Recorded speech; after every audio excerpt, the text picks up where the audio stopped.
नाज़रीन कराम आदाब अस्सलाम वालेकुम। अथ कामिन अथ रोट प्रोग्राम हेतु छुस बह तुहंद मेज़बान नज़ीर गनाई तुहंदिस खदमतस मज बे एक लटि हाजिर।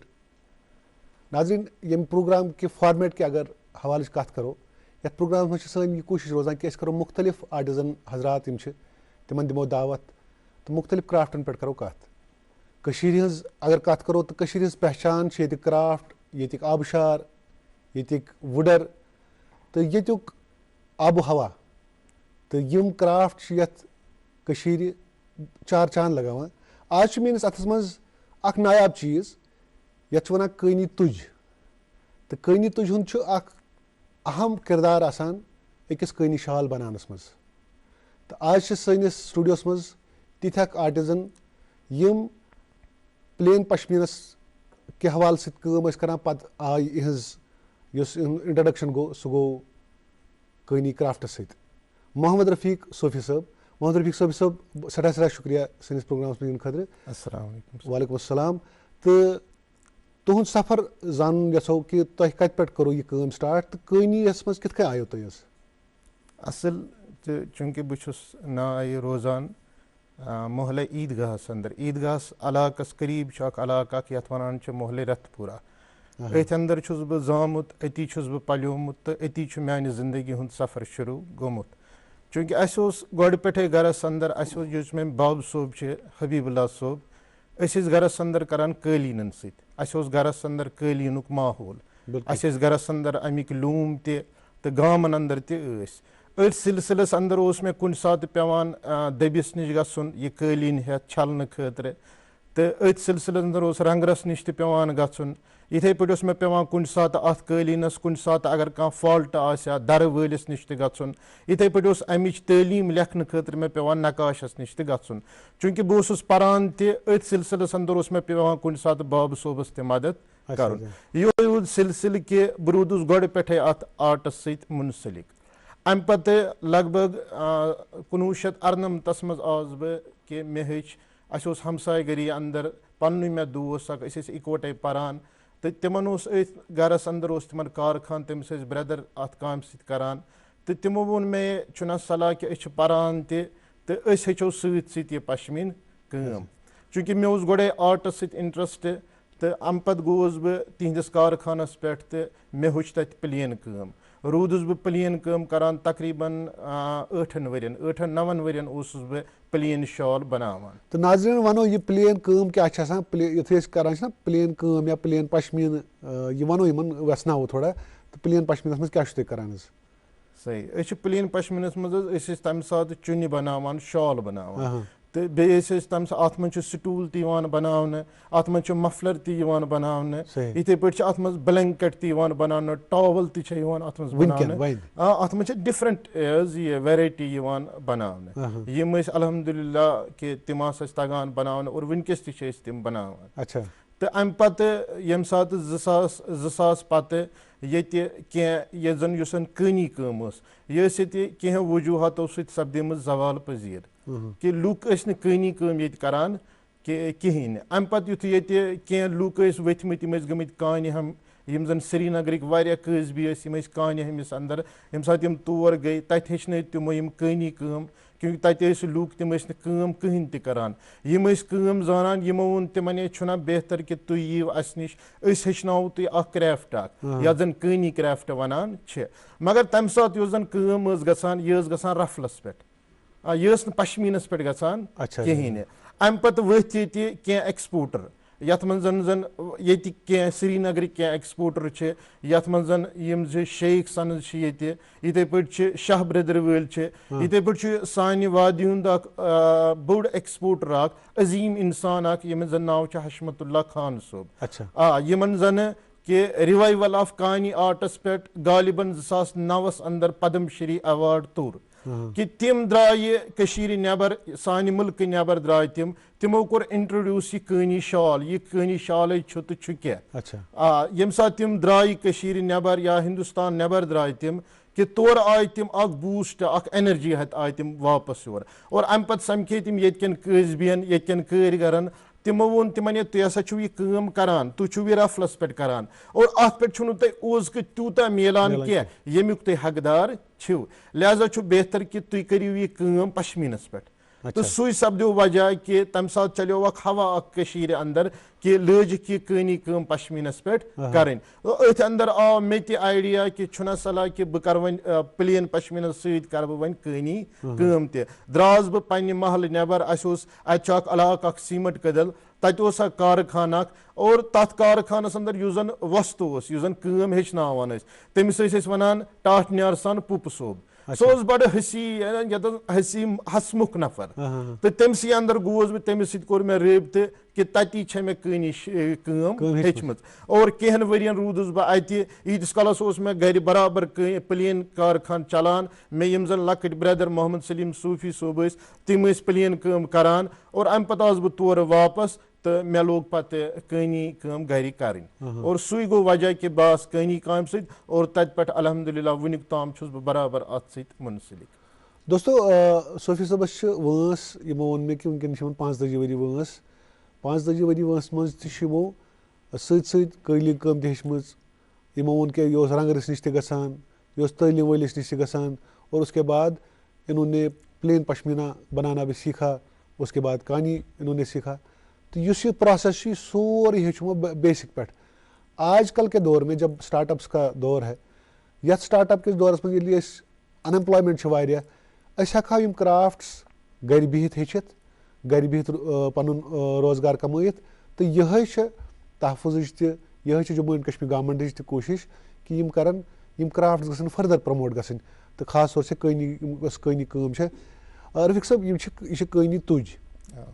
तो यह कनी तुज पत वोनस मज कर यूज तो अत कनिस गो या पश्मीनस गो रिसेंटली आव अत मज GI टैग त दिन यथ वन जियोग्राफिकल इंडिकेशन। अत जियोग्राफिकल इंडिकेशनस मज यह जाहिर गसान कि यह शाल यह क्राफ्ट कम रिजनुक तो यह क्राफ्ट कर पे आमुत बारसस। तुम बसान अम GI टैग सत आई कह फर्क? वुन कनी बनान गोड़ बनान असल पे कनी और कनी सो बुनियादी गसान पश्मीनस पे इस्तेमाल या तम सात ST युक थ्रेड गसान इस्तेमाल तथ पे बनान मगर चूंकि सत पो कि अत दौरान आव यह कनी करने काउंटस पे युस जन पश्मीन कह मगर काउंटस पे करित पश्मीन नावस पे कन्न तम पे सोद गोड़ गसान युस जन कस्टमर अत हन वोल तमिस बिचारस धोख लगान सो कशरन हवान कशरन हंदिस बुथिस ने तमिस पता कि यह कशर ना दी मे धोख कहें और अम पे अमिस शाल हवान मगर कह टाइम गमिस पाने तरान समझ कि अम ना दुत मे सही शाल कहें यानी अत मज गो मशीन हुंद असर अत मज गई तिम थ्रेड इस्तेमाल यम पश्मीन कहें सू सपदो वजह कि ये पे इंस्टीट्यूट क्रैफ्ट डेवलपमेंट इंस्टीट्यूट तम सात डायरेक्टर तम दहली हिंद जन नाव शारिक फारूकी कि तम आ योर तिमो वुश ये क्रैफ्ट युस जन कशीर बूस्ट करान यस जन युक रोजगार अत पकनावान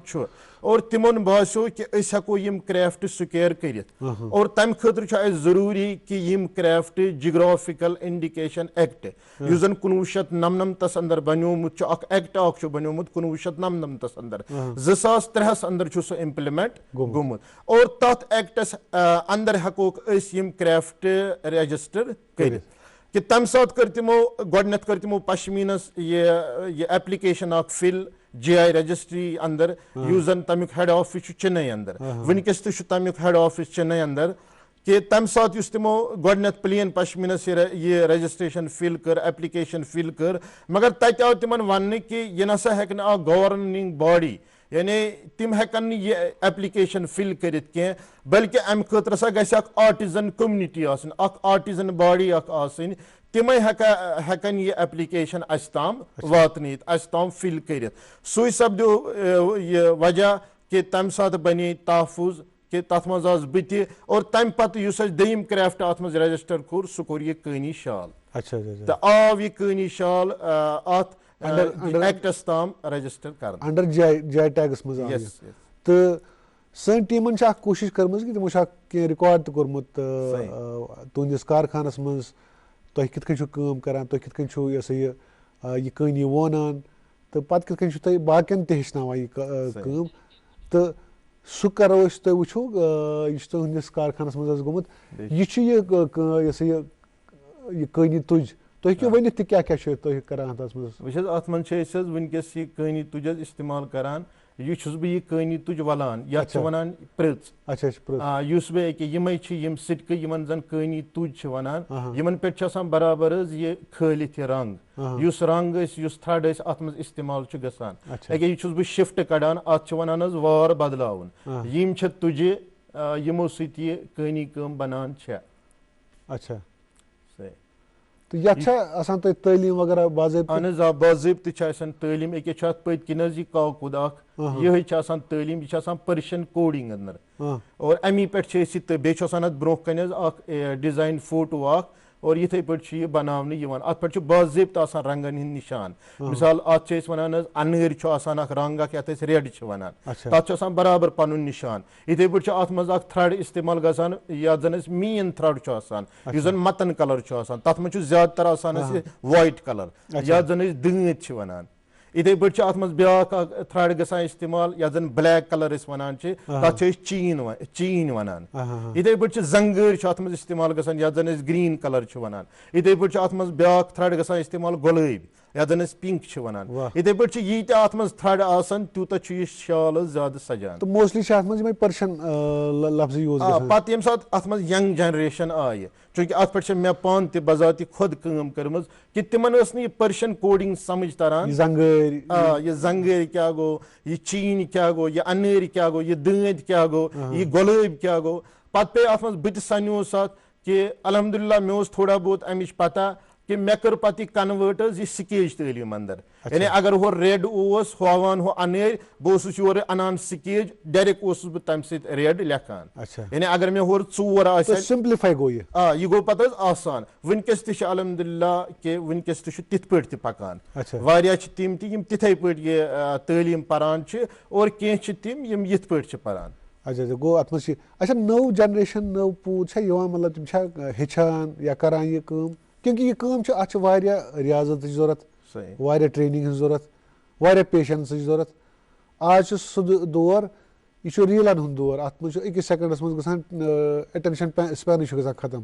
تۄہہِ چھا باسان نٔو جنریشن تیاری اَتٮ۪تھ کَرٕ بہٕ اکھ کَتھ عرض حظ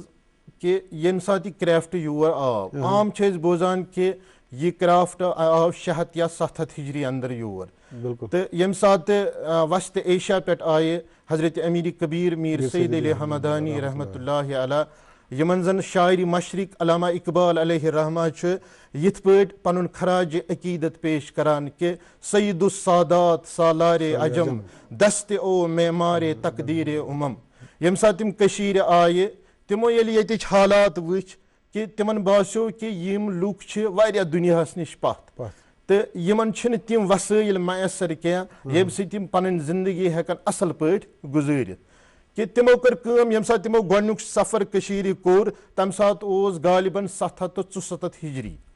تِم آے یور تِمو کوٚر ییٚتہِ قیام تِمن ٲس پَنٕنۍ فیملی سۭتۍ اَمہِ ساتہٕ ییٚمہِ ساتہٕ تِم یور پَتہٕ وٲتۍ ییٚتہِ باسیو تِمن کہِ یِمن چھِ تربیتٕچ واریاہ ضوٚرتھ یِم چھِ پننہِ اَصلہٕ نِش واریاہ دوٗر تہٕ تِمو لٲج ییٚتہِ روٗحٲنی تربیت کَرٕنۍ تہٕ اَمہِ پَتہٕ گٔے تِم واپس پَتہٕ آے تِم واپس 761 ہِجری اَنٛدر آے کوٚر تِمو دوٚیِم سفر یور پَتہٕ گٔے تِم واپس بیٚیہِ ہمدان پَتہٕ آے تِم ترٛیٚیِمہِ سفرس اَنٛدر 765 ہِجری اَنٛدر پَتہٕ ییٚمہِ ساتہٕ تِم یور آیہِ تِمو اوٚن ییٚتہِ پَتہٕ چھُ آمُت ییٚتہِ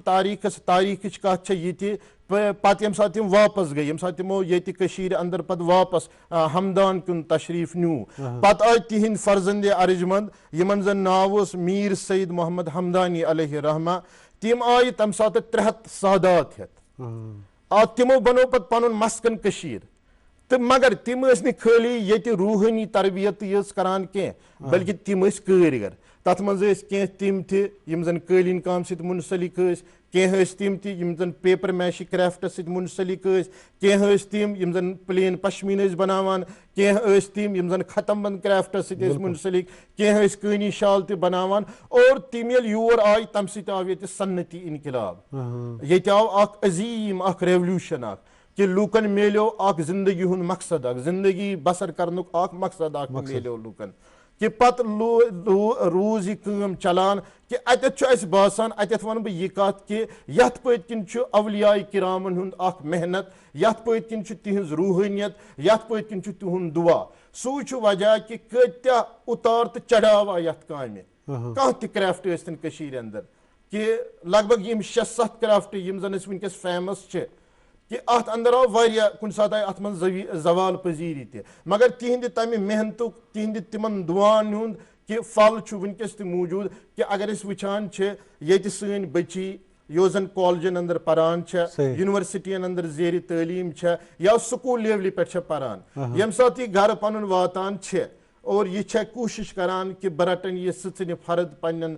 मुबारक कठन पे कि बह कर अत पे कम या बह बेम कनी शालस पे बह कर अत पे कम अम क्या गो अम क्या फायदे यह कि यह सन्नत बचित यह सन्नत नेक्स्ट जनरेशन कुन तब्दील गसान बे तिमन मिलान कि अम तिमन पन एजुकेशन यो जन सो रोजान अम जारी तो सारी बे तिम रोजान पन्न गरकन पे तीत्या डिपेंडेंट यो वजह कि वनकस अलहमदुलिल्लाह सान बच्ची गामन अंदर यो जन मैक्सिमम सोन सोजनी शाल या सोन कनी शाल अत सन यंग जनरेशन वनकस मुंसलिक सान बच्ची तिम वनकस यह करान यो वजह कि वन तमिक बहार बिल्कुल इनफैक्ट तह वेसनो बड़ असल पे बहुत यहां कत कर कि यम तह पानस बच्चे तिमन तरबियत गसान सही असल कि मे वन बच्चे लकट कि मे अगर मेन बड़ हिच बच्ची सो 7th परान इथे पे मेन ब्या बच्ची मदीहा तमिस नाव सो 6th परान इथे पे मे बच्चे अलहमदुलिल्लाह कि मोहम्मद ताहा तमिस नाव कि सह वन 2nd परान मगर चूंकि अस घरस मज माहौल तमे माहौल तिमन कुदरती असर कुदरती तिमन जहनस पता तालीम क्या गो पश्मीन क्या शाल क्या गो यह कित पे बनावन इवन कि मे कुन सात बच्चे खचान लूमस पे सह मज मज अत जीर करान बहुत खुश गसान कि अमी कारण दुत कि अगर वो कि अगर मे कह पहचान ये स्टूडियोस अंदर आज बह या यम नबर ते सफर कर्म कुन सात मे बड़न ऐवान पे कत कर्म सह अमे कार कि बरकत तो यम कार कि बदौलत कुन नबर ते यो सह कम यम काम हिंद बदौलत मे सफर त कर्म मे वारियान जायन एग्जिबिशन तम GI थ्रू मे एग्जिबिशन कर्म और इथे पे 2024 अंदर बह गोमुत UK बर्मिंगम एग्जिबिशन लगान NEC ground national exhibition centre तत मे एग्जिबिशन लजम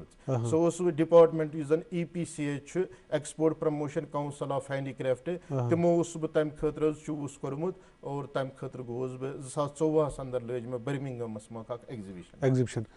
रफीक साहब यम सात आर्टिजन बेस मुल्कस मज गसान चाहे यह एग्जिबिशन खतर गसान या कुन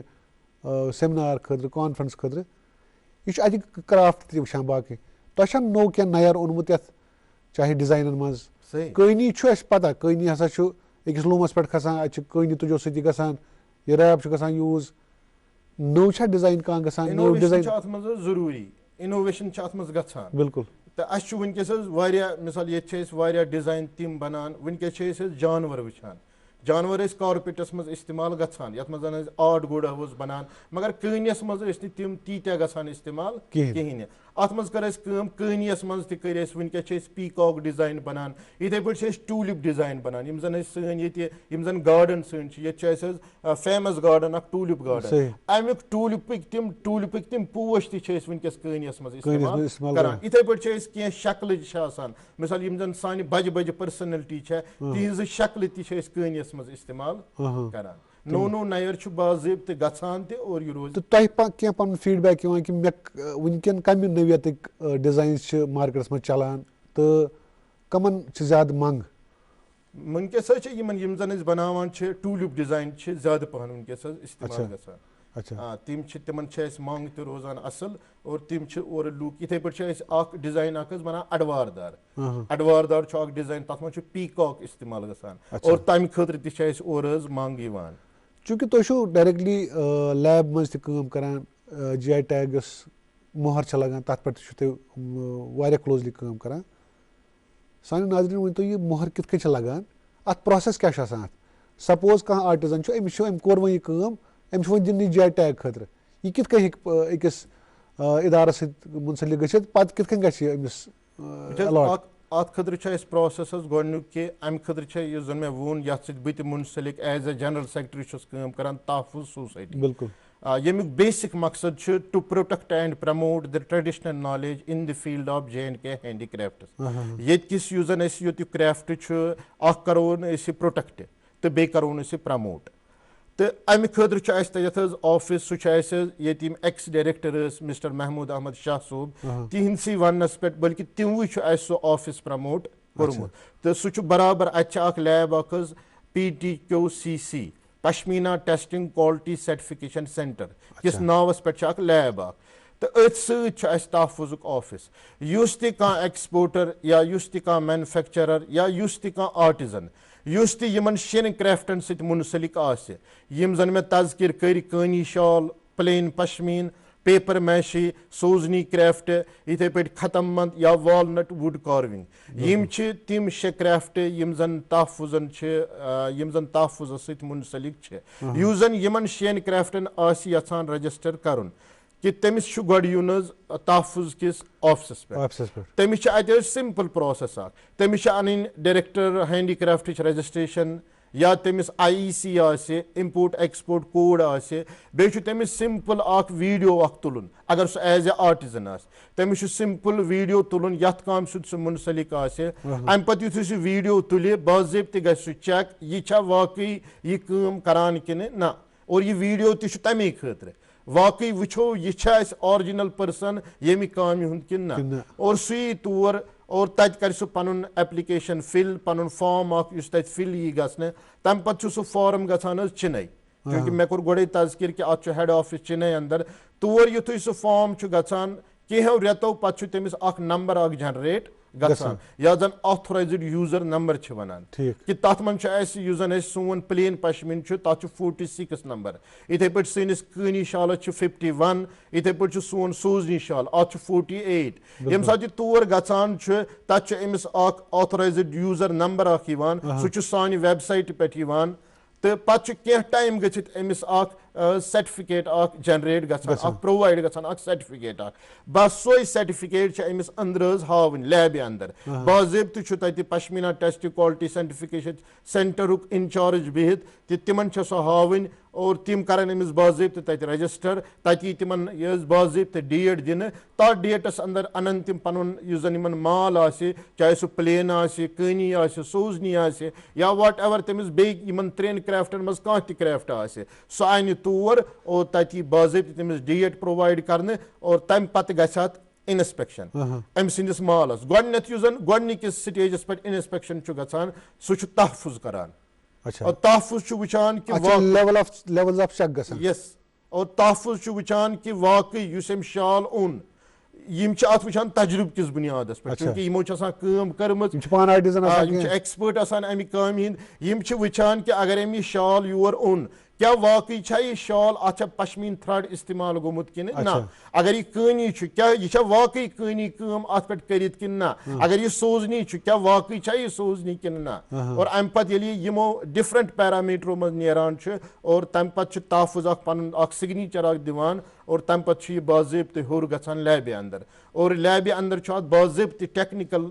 गसान टेस्ट अत स्लाइड्स नेरान तम स्लाइड वुचान कि यह मुख्तलिफ पैरामीटरों मज गुजरान कि ना अगर यह बराबर 12 to 16 माइक्रोन अंडर और बाकी यम जन अत मराहिल तिमो मज तह गुजरो और तम पे बाज़ाब्त टैग लागने या जन QR कोड वनान यह QR कोड हायु तुम नाज़रीन यह QR कोड क्या दोयम चीज रफीक साहब यम साथ कह सेलर तिम वनान कि नेर यह पश्मीन सही बह दिमे पे सर्टिफिकेट क्या सर्टिफिकेट अत कह कि सिर्फ यह टैग योत वह टैग वनो यह जन अमि वरे पश्मीन तिम ति नफर यम जन बरहक पश्मीन वन तनान GI तिमन तथ त्रित कह मगर वनो नी सह ना पश्मीन ना सह पश्मीन तो वो गो तिमन पे थोड़ा डिफाइन कर ज्यादा पहन यम साथ GI टैग कुछ शालस आसे ये तो नाज़रीन ना ये बाज़ाब्ता GI टैग अगर ये बार कोड अंदर लगित यम साथ स्कैनर स्कैन करे अम नेर अमि शालच पूरी डिटेल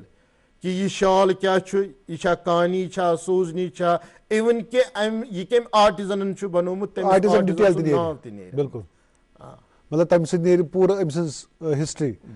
कत्युक क्राफ्ट आर्टिजन कुछ बाकी सारी चीज और थ्रेड युस अत इस्तेमाल गुमुत यह थ्रेड क्या तो अख इम्पार्टेंट कथ वनु तुम कि अगर कह नफर तिम बड़ जेन्युइन क्राफ्ट कनान मगर तिमन निश GI टैग कह मगर तिम कनान जेन्युइन क्राफ्ट मगर तम सह बसान कि यह गोस आसन सोरे अंडर GI युन बस तिमन रिक्वेस्ट करान कि तिम yin और पन नाव कर तिम रजिस्टर तम तिमन अख चीज कि तिमन पे ज्यादा डिफाइन कस्टमरस कर चूंकि GI टैग यह वैलिड सर्टिफिकेट कि तिमन पत ज्यादा कस्टमरस वन कह कि यह बे आदत ज्यादा कसम करान और तम साथ कसम कर जरूरत तो क्राफ्ट खसूसियत तो नवियत क्राफ्ट है कि अत क्राफ्टस अगर अत वो अत डिफाइंड प्राइस कह तो यह तम किन प्रमोट गसित तो मगर अस कह टाइम पे वो मिलावट त गई अमृतसरी शाल तुम वुचान दुनिया भर के वो बिक रहे हैं हमारे दुकानों पे हमारे सड़कों पे तो उससे भी इस क्राफ्ट की जो है उसका तकद्दुस ख़त्म हो गया लेकिन उसमें काम करने की बहुत ज़्यादा ज़रूरत है। दोम चीज़ तुहंज क्या मैसेज अजकिस नयिस जनरेशनस नयिस जवानस युस यथ क्राफ्टस कुन यछान इंस्टाग्रामस पे यछान तिम कत कुन तो बाकी चीज़ कर मगर हेचुन यछान कहीं तुहंज क्या मैसेज तिमन जवान बस वन यह कि यूत काल न आर्टिजन तेल रोज यह आर्ट कह क्या आर्टिजन ये सह शाल प्रोवाइड कर या सह कह क्राफ्ट प्रोडक्ट प्रोवाइड कर तेल हे बुथ नफर कनित तेल हे सह कस्टमरस ताम वत लिहाजा जन यंग जनरेशन वनकस अलहमदुलिल्लाह एजुकेटेड पारान अगर यम क्राफ्टस कुन यहान और यहंद सत मिलिया अत क्राफ्टस नयर यम हेकान अत क्राफ्टस मज वारिया कह हासिल कर लिहाजा मान तरफ यह कि पन्न बायन पन्न औलादन यह गुजारिश कि तिम yin अत क्राफ्टस कुन अत मन अल्लाह ताला सिंद फजल सत वारिया गहराई मगर जरूरत यह कि इंसान कर ईमानदारी सान इंसान दी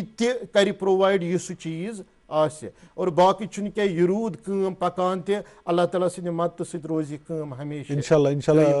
रफीक साहब तुम आयो सन स्टूडियोस में तो तुम व्यसनो वारिया असल पे GI क्या गो पश्मीन कित कनी कित बनावान तो कित हेको यह क्राफ्ट प्रिजर्व त प्रमोट त तो अकिस नेक्स्ट लेवल पे अनित योर इन खतर सठा शुक्रिया तो बे दिमो कुछ साथ दावत तो दोस्तों जब पश्मीना की बात करेंगे जब इन क्राफ्ट्स की बात करेंगे और GI का एक अहम रोल है अब इन क्राफ्ट्स को फर्दर प्रमोट करने के लिए हमारी भी ये कोशिश रहती है कि हम इन मुख्तलिफ आर्टिजन साहिबान को यहाँ पे दावत दें जानने की कोशिश करें कि क्या कुछ किया जा सकता है ऐसे क्राफ्ट्स को प्रमोट करने के लिए। आपकी भी एक जिम्मेवारी ये है कि आप जेन्युइन प्रोडक्ट लें आप जेन्युइन आर्टिजन के पास जाएं और आप जेन्युइनिटी को ही प्रमोट करें। तो बहुत बहुत शुक्रिया आप इस प्रोग्राम को अपना प्यार देते हैं और इसको खुलूस से देखते हैं। बहुत बहुत शुक्रिया।